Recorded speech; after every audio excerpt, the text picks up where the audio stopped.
Hello, and welcome to the webinar, Cilium, Multi-Cloud Networking, Security, and Observability for the Cloud-Native Infrastructure.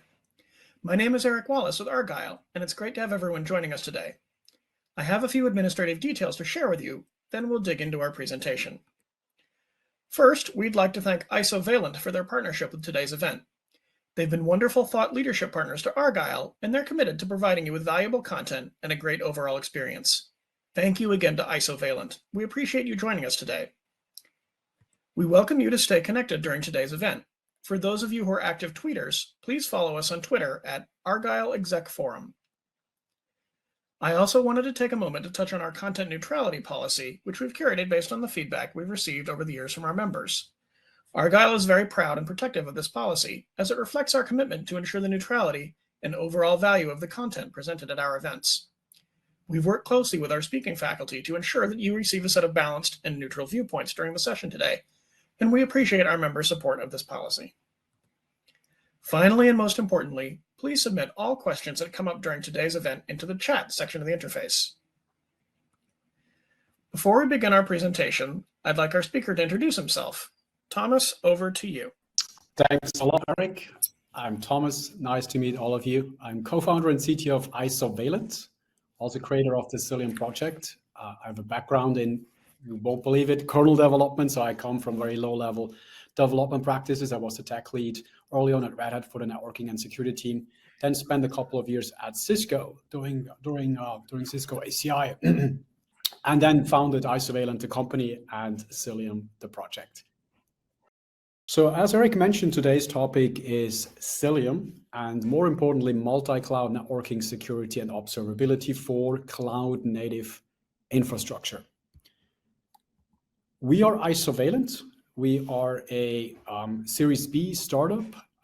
We are the creators of Cilium and eBPF, and we provide networking, security, and observability solutions, in particular for cloud-native infrastructure. We'll dive into these use cases, but more importantly, also explain why that actually matters and how it can help you.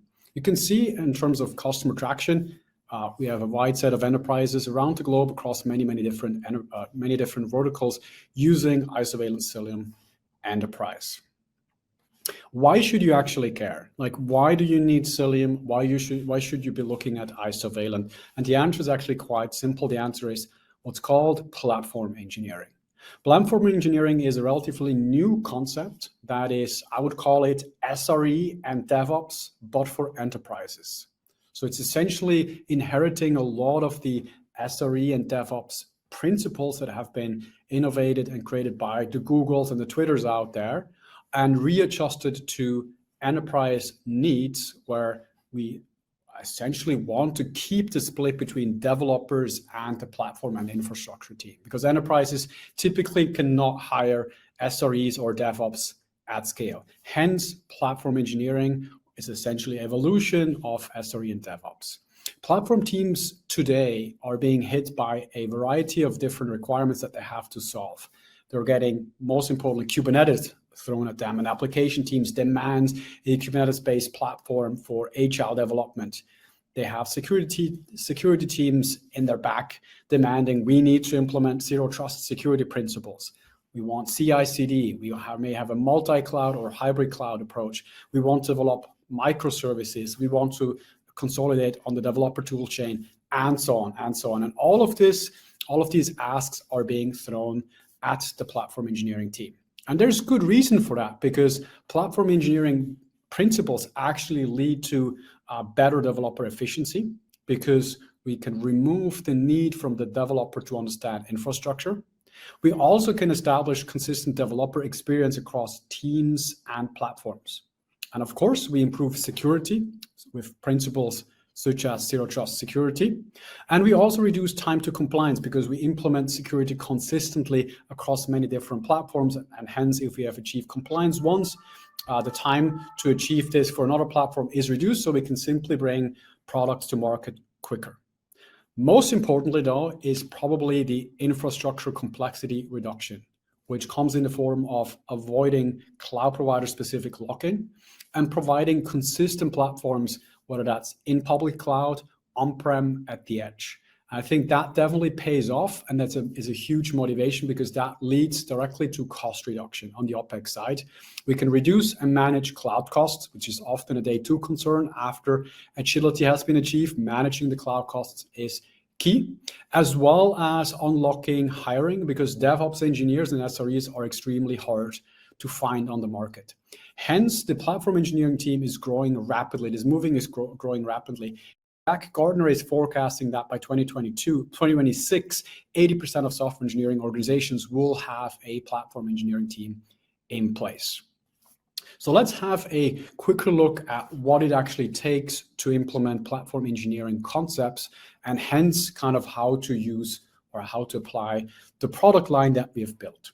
The product line is called Isovalent Cilium Enterprise, and it is actually a set or a collection of different projects.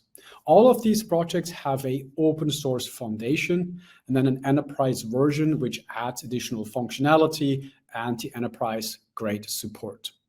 We have the networking piece, the cloud native networking piece, or the multi-cloud networking piece, which is called Cilium CNI. CNI in this case stands for Container Networking Interface. We have Cilium Hubble, the observability piece. We have a service mesh component required by modern application teams, as well as runtime security or cloud native application protection platform. That's how Gartner calls it. Across all of these projects, across networking, observability, service mesh, and runtime security, it is key to follow the following principle, because this is what enables platform teams to run infrastructure at scale and with fewer people. And that includes fault tolerance and resiliency, fewer incidents, and better fault tolerance. Of course, built-in zero trust security principles, which means that as platform teams establish these technologies, these platforms, they get the zero trust security benefit out of the box. Of course, feature-rich and cloud-native alignment demanded by application teams that want service meshes, canary rollouts, golden signal dashboards, and so on, which is what they demand. Of course, really important from an infrastructure perspective to be cloud and on-prem agnostic. Of course, modern applications are often built with a cloud-first focus, but often have then to connect to on-prem workloads or to data that is still remaining on-prem, or an application as it scales out may actually become more efficient to be run on-prem again from a cost perspective. Of course, as we scale out, we need high scalability, reliability, and performance. Performance may be less important from a throughput or like requests per second perspective, but actually more from an efficiency perspective. How many compute nodes do I need to run to achieve what I want to achieve? What is the cost of achieving observability, and so on? So it actually often translates into a cost saving. Let's have a look at kind of where a product like Cilium is being deployed today. And you see this across a variety of different verticals. Same technology, same product lines being deployed, but for different reasons. And we'll dive into some of these use cases. We have financials, which are solving compliance requirements, encryption, segmentation with Cilium. We have e-commerce platforms running large-scale on-prem cloud-native environments. We have SaaS companies or SaaS-based models running large-scale in the cloud. We have data and data analytics platforms. They combine often SaaS or cloud-based offering with compliance requirements. A good example here would be Palantir, untrusted workloads, government regulation, compliance requirements, and a multi-cloud platform, adding a lot of complexity all in one place, but also telcos, which are using cloud native networking to build their next generation of networking. But then often the technology we have built actually just comes out of the box with a variety of different cloud providers. All three major cloud providers have adopted Isovalent Cilium Enterprise or Cilium Open Source in at least one of their managed Kubernetes offering. So for AWS, that is EKS Anywhere, which is the managed Kubernetes offering. Azure, it's the Azure Kubernetes service. And for Google Cloud, it is Anthos, which is the on-prem Kubernetes platform, and GKE, which is the cloud-based offering. So any customer consuming these platforms or these products automatically uses Cilium under the hood. Then we also have pharma, of course, as well as a variety of other companies, which I didn't assign to a particular vertical in this case. So you can see the motivations are often a little bit different. Why to bet on Cilium, cloud native, and platform engineering? What unifies all of these verticals is Cilium as the key product. Diving into what we call the cloud native journey, because as you embark on a journey like platform engineering and cloud native, we have started to see a pattern, like customers actually adopting Kubernetes and Cilium and cloud native and platform engineering in stages. The stages are not always exactly in this order. This is the most typical one, in particular for enterprises that are not starting in a greenfield setting. Often we see customers starting out with what we call initial cloud native applications. At this stage, they need basic connectivity. They have an initial application that is being developed. It's primarily the application team that is being involved. The application may not run in actual production yet. They need basic service and basic network connectivity.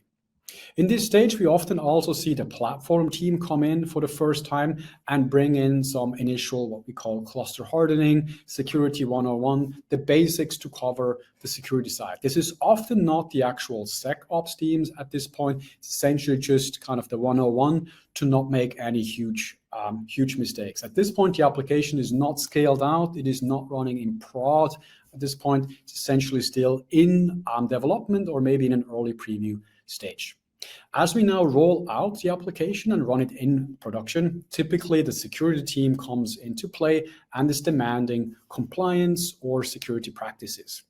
That's when Zero Trust security is being applied, particularly in the first step through network segmentation, as well as SIEM integration for visibility into the existing SIEM system, as well as transparent encryption, whether this is for compliance, GDPR, or just to actually encrypt sensitive data. This is the first stage of security and is often actually enough to run an application in production as long as we're not going multi-cloud or hybrid cloud or expanding beyond one particular cloud solution provider. Stage 3 is what we call multi-cloud and legacy integration.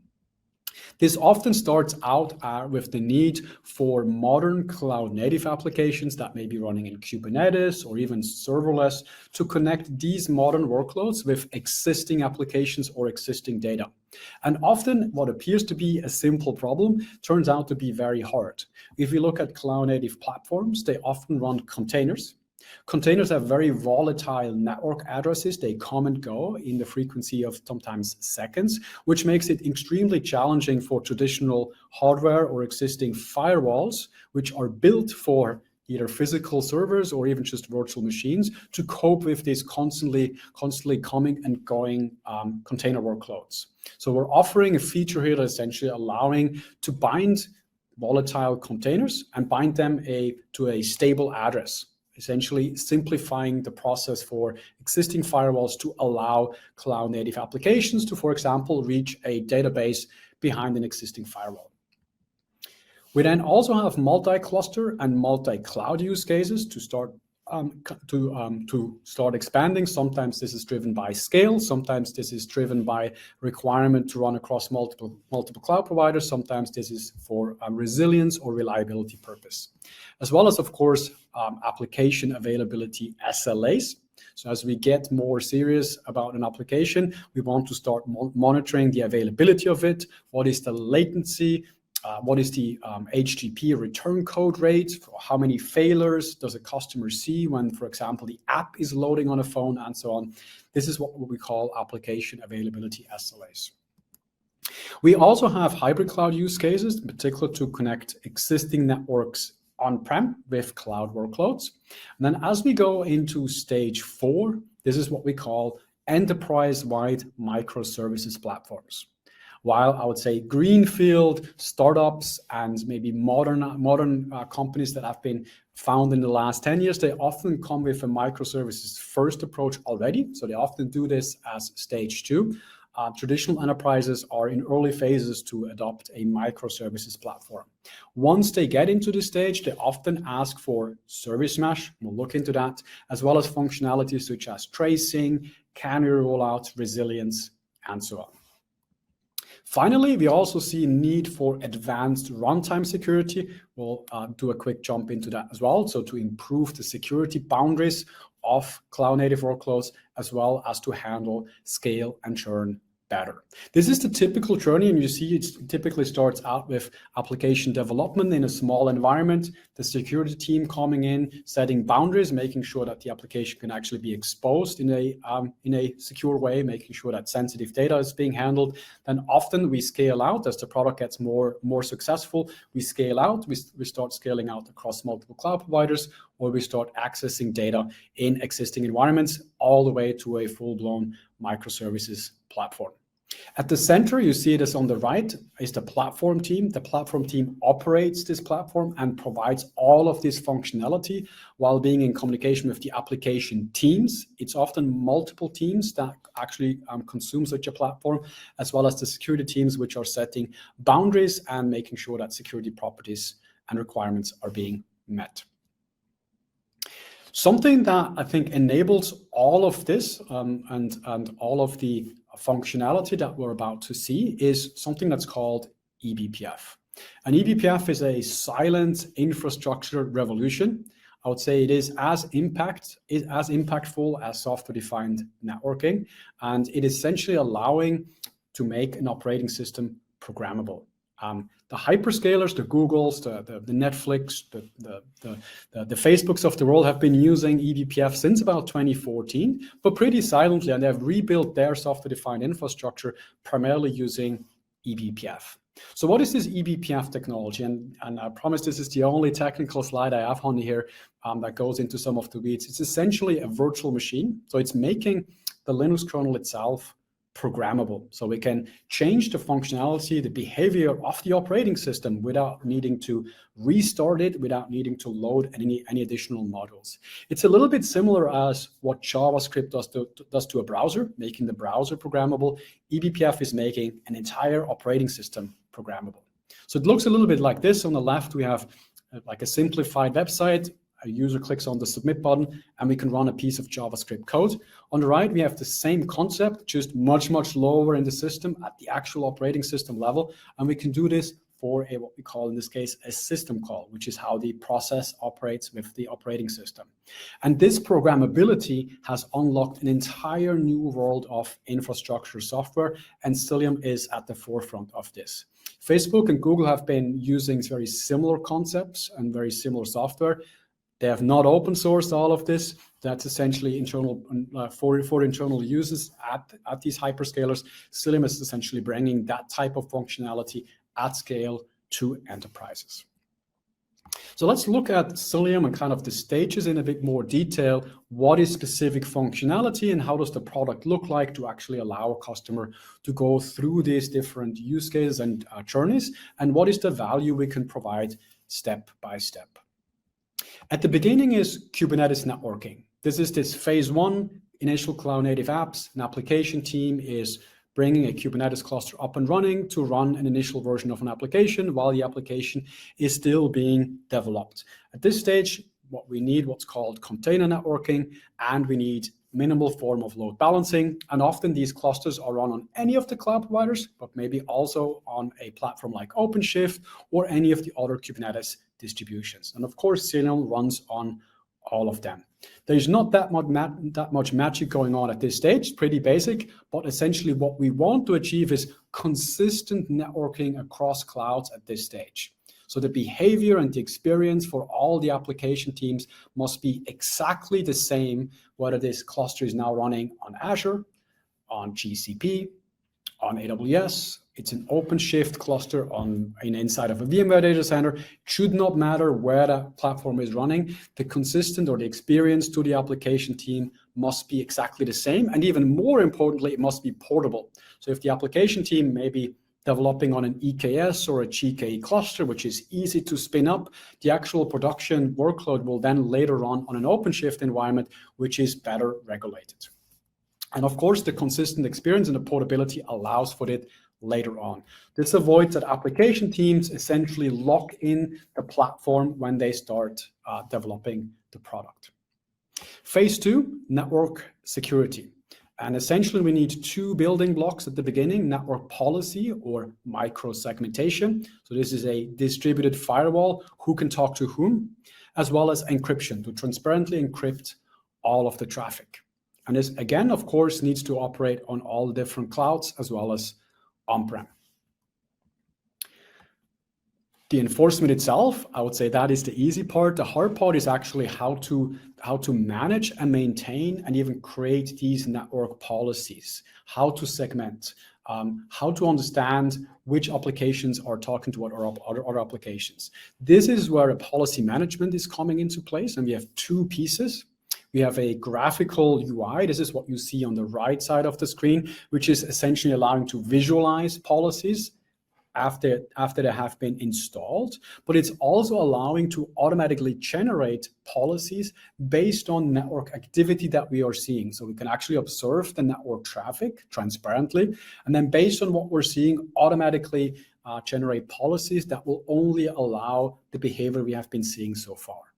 And then equally important is what we see on the left side, which is the troubleshooting aspect, providing tooling to help application teams and platform teams to understand why an application is not working. So we see what we call a service map, how the services and the applications are connected together, as well as a view which actually shows, well, some network packets were dropped because of a policy violation, and then also link that to particular network policies to identify, is it a policy flaw, is the application misbehaving, and so on.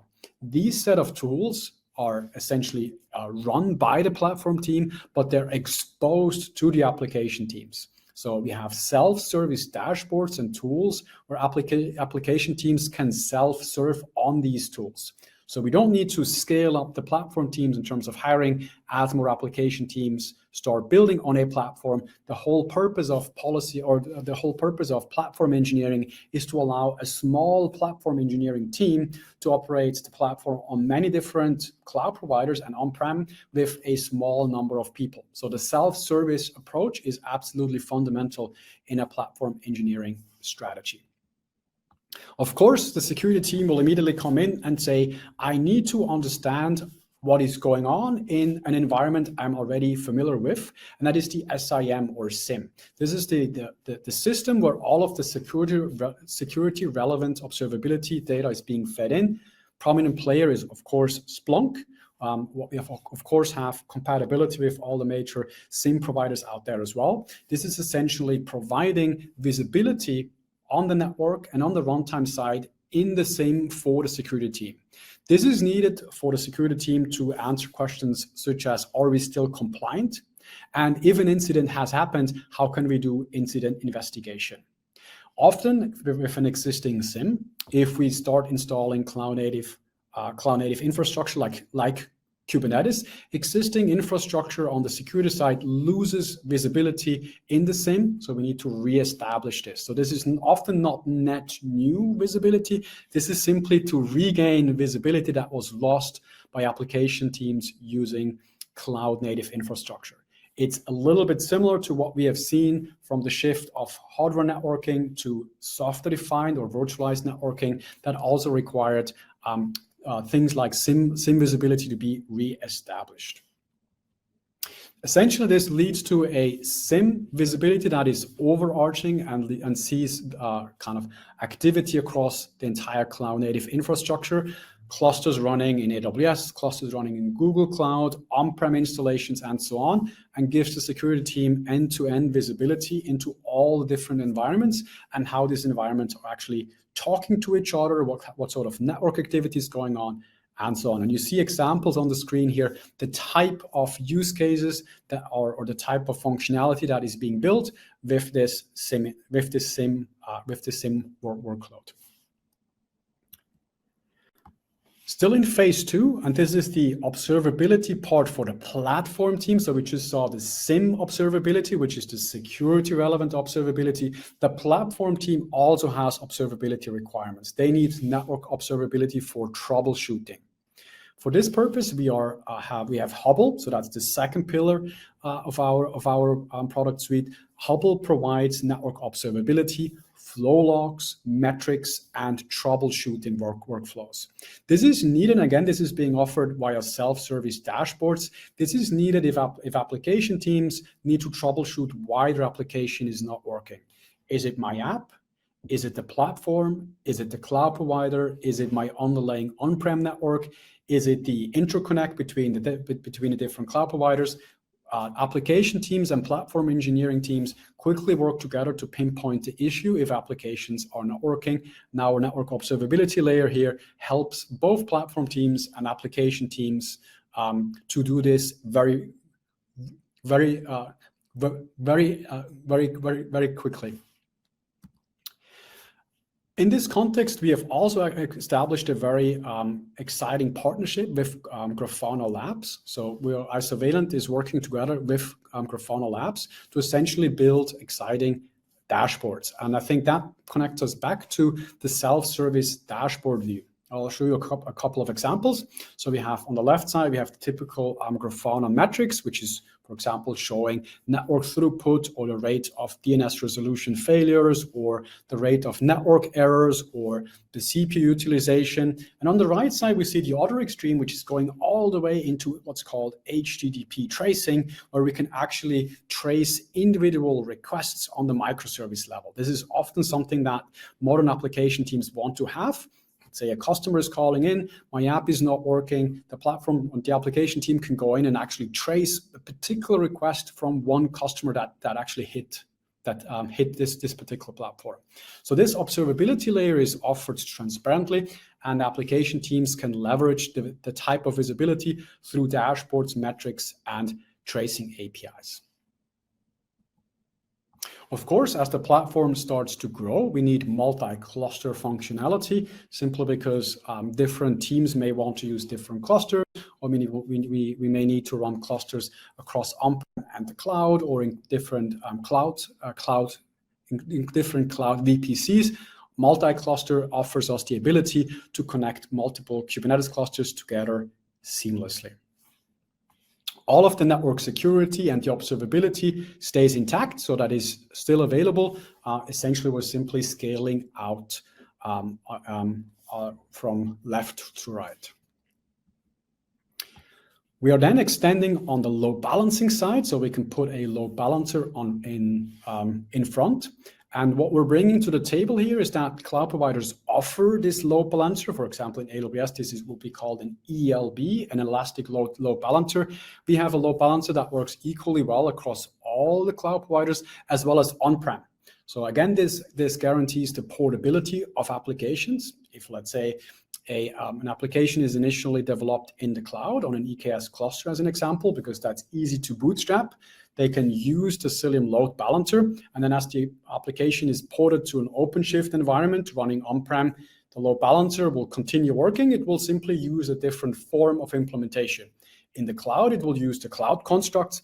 On-prem, it would be using BGP and maglev. Same functionality, the visibility and the network policy is fully supported as well. And I see a couple of questions. Is routine performance testing a good idea post-deployment for container systems? Absolutely. I would highly advocate for this.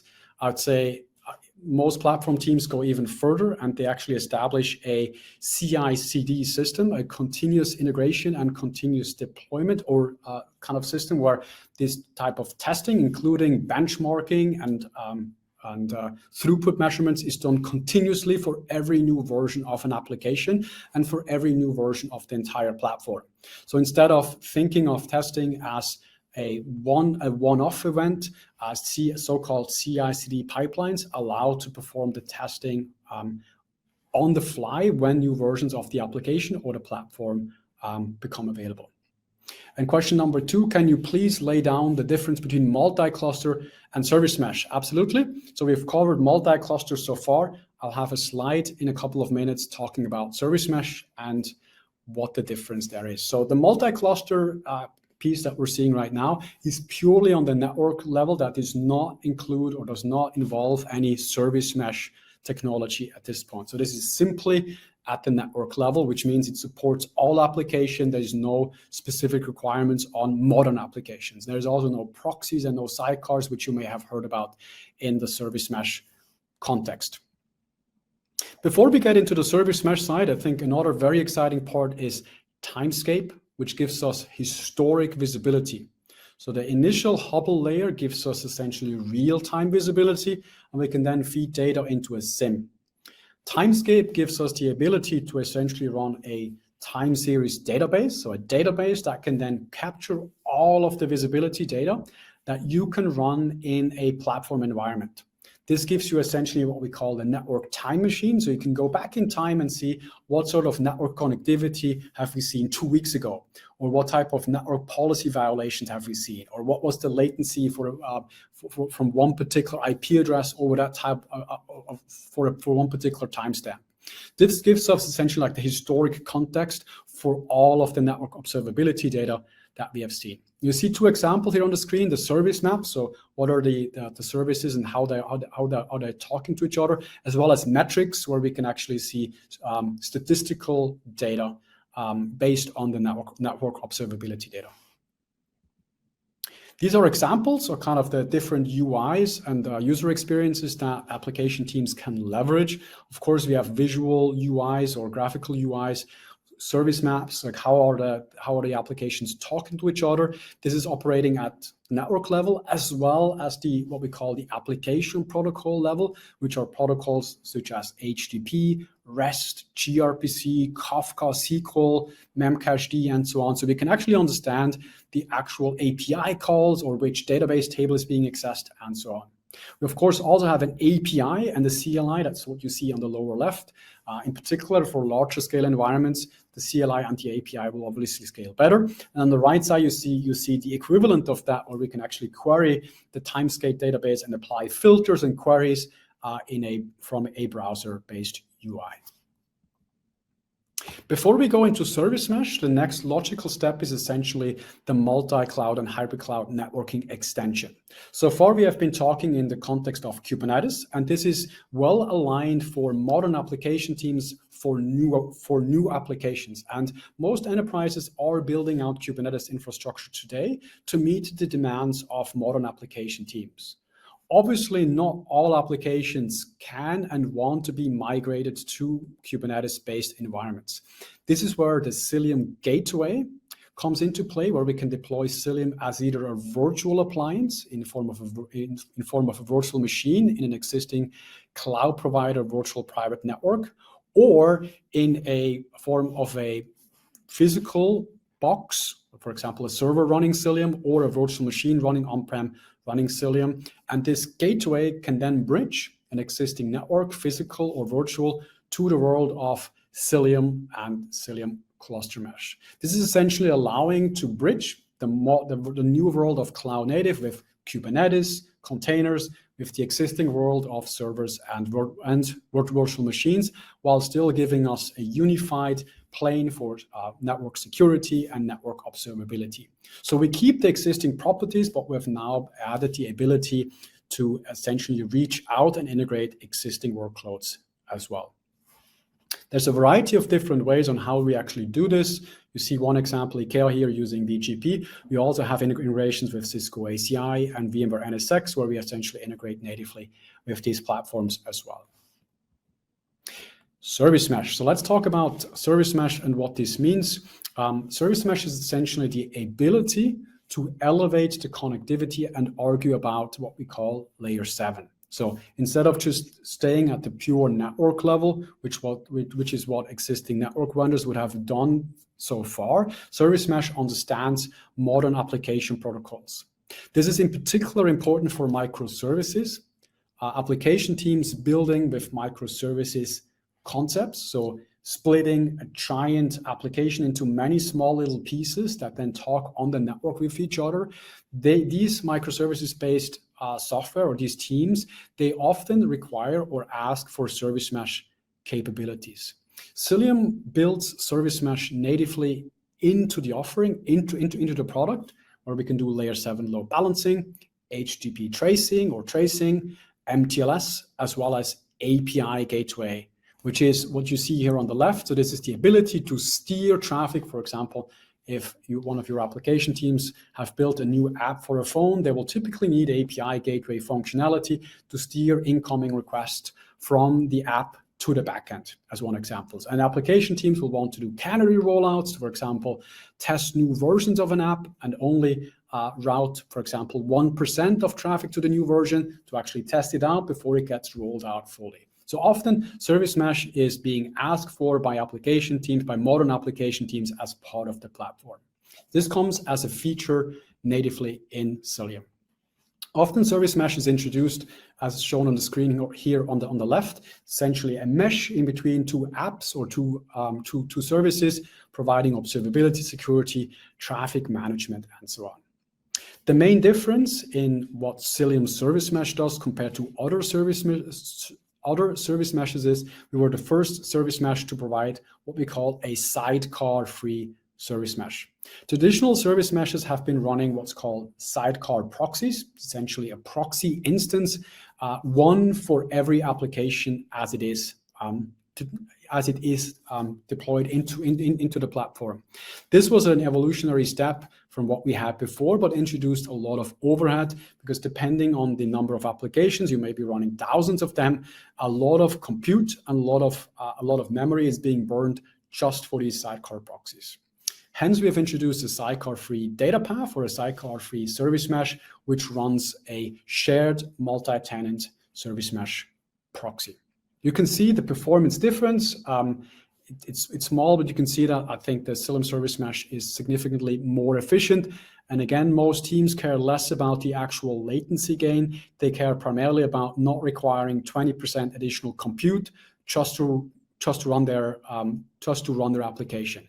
If we can shave off 20% of the AWS bill, that's definitely motivation for a lot of teams to apply Cilium service mesh.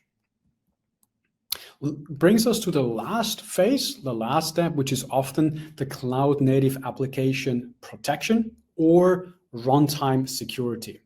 This is the ability to essentially understand cloud native workloads as they're running on servers, on virtual machines, and protect them.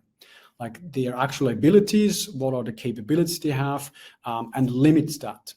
Often the first step is to actually introduce observability to understand what are my applications doing, what files are they what files are they accessing, do they need specific capabilities, what sort of network communication are they doing, is this one application, is this a bundle of different processes? All of this can be observed and introspected using Tetragon, which is our runtime security layer. Once the observability or the application is being kind of known and it is clear that what type of patterns the applications are actually doing, we can start enforcing rules and actually limit the capabilities. This is important that once an application in a cloud-native environment is compromised, we want to limit the blast radius. Often, cloud-native environments are what we call multi-tenant, which means that multiple application teams are using the same platform. So it's absolutely crucial that once a compromisation has happened, the blast radius, the range that the attacker can then use from that compromised application can be limited. This is where, of course, the network security comes in that we have seen earlier, but with Tetragon, we can essentially extend on the runtime side and also really limit on the runtime capabilities of one particular application. These are a couple of examples. It shows both Grafana type UIs as well as Splunk. So for example, see network traffic accounting. We see on the right side file integrity monitoring, so understanding which files have been accessed or whether files have been changed. We see the TLS introspection layer, so we can actually understand is traffic actually encrypted, what type of TLS cipher is being used. That's something that the security team often wants to understand, all the way to actually parsing and understanding what is the runtime behavior of a full-blown application. These are a couple of examples which shows the width of the whole offering that we can provide. Often, again, as I said, starting from the observability point of view and then going into a runtime enforcement layer. To summarize all of this, we see the whole stack, and you see this is a very feature-rich and complete stack. We have the networking layer, or the CNI layer, which is the networking layer for Kubernetes, which now has multi-cloud and hybrid cloud capabilities as well. We have the observability stack on top, which tells us what is actually going on, both for the platform team, but as well for application teams. And then on top of that, the service mesh team, or the service mesh layer, which can be run on top of them. And then on the right side, the Tetragon layer, which is completely independent. So we have customers running either only Tetragon, or customers running either only Cilium, and customers running both. And then, of course, from an infrastructure perspective, we're completely independent. We run on the node itself, which means you can, of course, run Cilium on any of the cloud providers. You can run it on any of the major Kubernetes distributions, such as OpenShift. Of course, whether it is Kubernetes-based, VM-based, Metal-based, of course, it does not matter. In terms of how we can help, these are typical kind of use cases that we can solve for a customer. We see the majority is on the platform team side: efficient and scalable Kubernetes networking, identity-based security trust, zero trust security, multi-cluster connectivity, load balancing, transparent encryption, and of course, integration of non-Kubernetes workload or external networks. And then on the security side, zero trust, identity-aware runtime visibility, compliance, primarily FIPS, but also FedRAMP, SOC 2, and so on.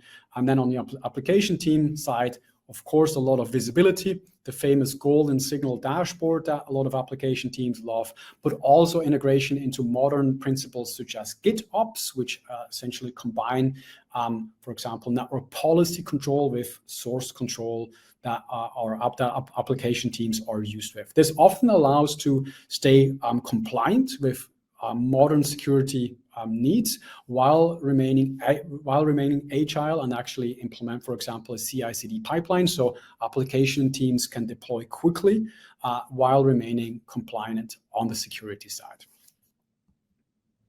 In terms of offering, we have several different tiers that are available for Isovalent Cilium Enterprise. We have a base edition, which maps to phase 1 of the journey, so initially getting started, and then 2 more advanced tiers, which map to phase 2, 3, and 4 as a customer progresses on the maturity side of the journey.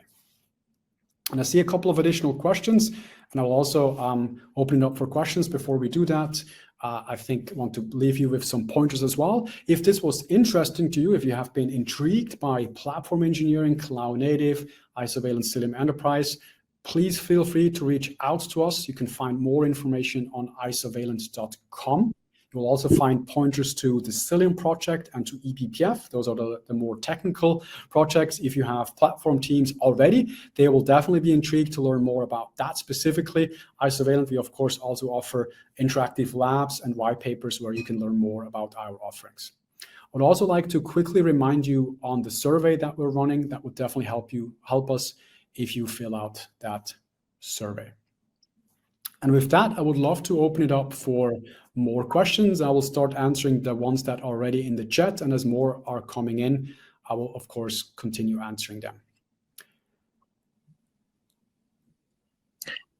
Great. Thanks, Thomas, for your insightful presentation. And as you said, we'd like to open the webinar up for Q&A and encourage people to submit their questions using the chat. So why don't we get started with the questions that have come in? And the first one is routine performance testing a good idea post-deployment for container systems? Yeah, so I answered this a little bit before, absolutely. And typically customers do this in the form of a CI/CD pipeline, where they do this continuously, automatically for any new version. In fact, we actually offer tooling which allow to monitor the performance of an application. So you can actually see in dashboards whether the performance of your application has, for example, lowered with a new version or with a new version of the platform. Often application teams want to understand, is my application performing as fast on Google Cloud as it was previously running on for example, Azure? Absolutely. Great, thank you. The next question is, can you please lay down the difference between multi-cluster and service mesh? Yes, so multi-cluster, there's quite a bit of overlap in terms of functionality. Both provide connectivity and security. Multi-cluster or cluster mesh is purely at the network level. So there is no layer 7 awareness. There is no understanding for HTTP or gRPC, pure networking level, which means it is as efficient as the network itself. Service mesh includes understanding for application protocols, HTTP, gRPC, and so on, which does impose a minimal cost on top, which means, but it obviously adds resilience, it adds additional functionality.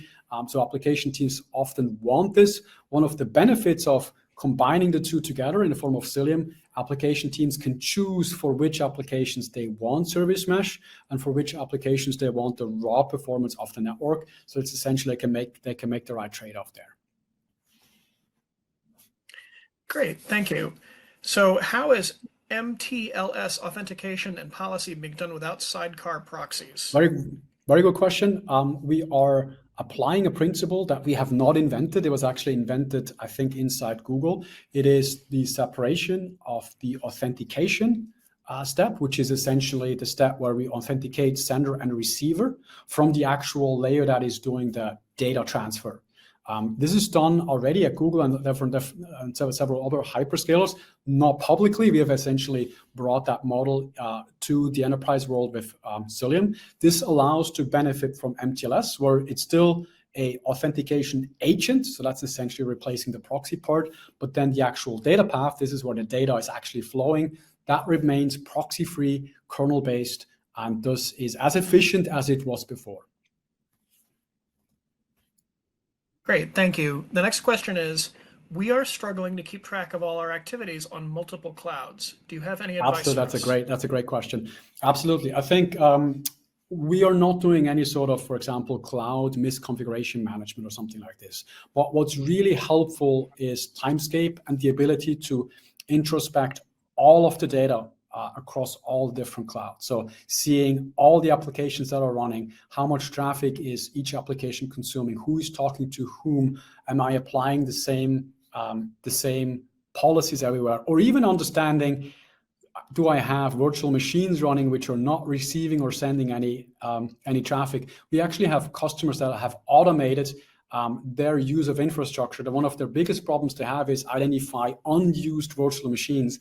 And one effective way they have found is to use Cilium to identify, are there virtual machines which are not using any traffic, any actual network traffic, or are there virtual machines where no new applications are being run?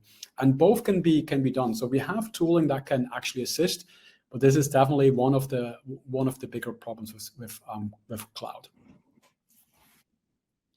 Thank you. So what's the biggest mistake you've seen companies make in trying to gain security visibility, and how did they get past it?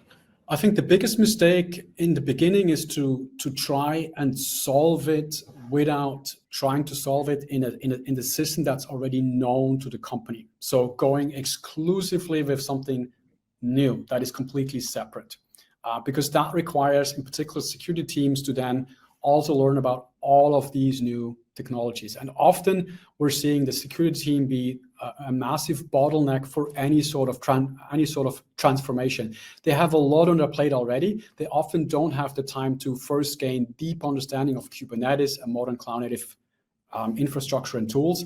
They really appreciate if the visibility is being fed into a system that they already know, and they can still use the same tool, the same dashboards. They don't have to use yet another tool.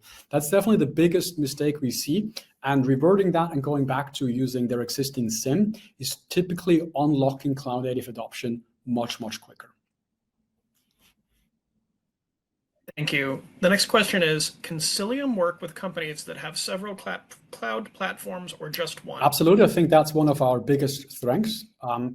Because we are natively embedded in all the clouds via the managed Kubernetes platform, so the products that the cloud providers are selling when you buy Kubernetes from them, Cilium is embedded in most of them as the default layer.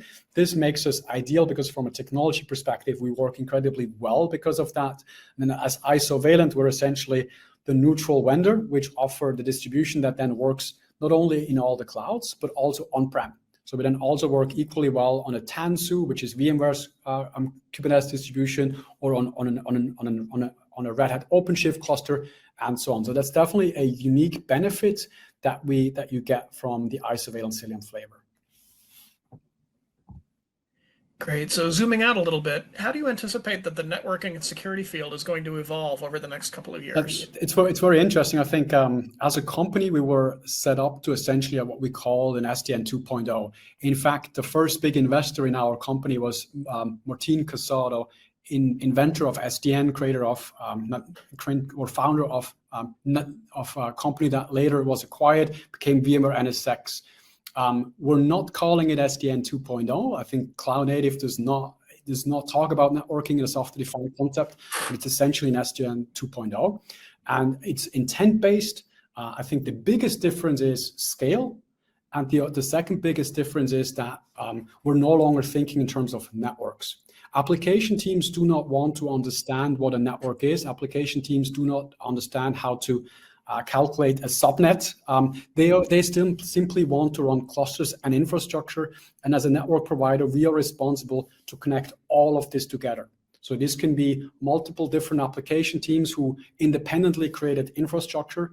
It may have completely overlapping network IP addresses. We still need to make that, or we still need to be able to actually connect them together. I see that as the next evolution step of networking, alongside with the modern MTLS-based security principle, which essentially is a next generation of network segmentation. Great, thank you.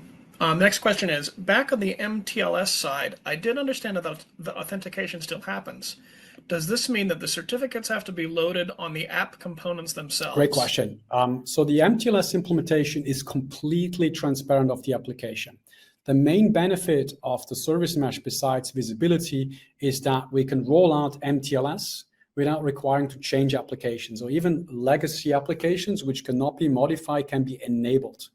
What iSurveillance does with Cilium Service Mesh is essentially even more transparent than existing service meshes, because we're not even injecting an additional proxy component to the application. So it's completely on the infrastructure level and provides MTLS transparently to the application on behalf of the application. So we create or we perform the TLS handshake as data leaves the application, and we terminate or we perform the handshake before the data enters the application on the other side. So we're allowing enterprises to deploy MTLS across infrastructure completely transparently without requiring application changes. Thank you. The next question is, you mentioned app monitoring, but don't you need an SDK component within the containers themselves to get at this level of visibility? I get a lot of great questions today. That's great. So absolutely. I think what eBPF enables us is to get, I will call it 95% of the observability of what was previously possible with what's called application instrumentation, which is what this question refers to. So an SDK or some component that we need to link into the application. eBPF has been specifically built to gain almost the same observability, but transparently. So again, I could be running a 25-year-old application and still monitor it, even if I don't have the ability to link a component or an actual SDK or library into that. That's thanks to the power of eBPF, where from the operating system level, we can see every function call, we can see every system call, and we can use that to essentially provide the observability layer that we have. So it's essentially the ability to get 95% of what application instrumentation does for actual modern teams, where new applications that can use SDKs, but bring that to enterprise applications that cannot be modified. Thank you, Thomas, for that amazing presentation. I think that's all the questions we have for the day. And thank you, everyone in the audience, for joining us for this excellent webinar, and enjoy the rest of your day.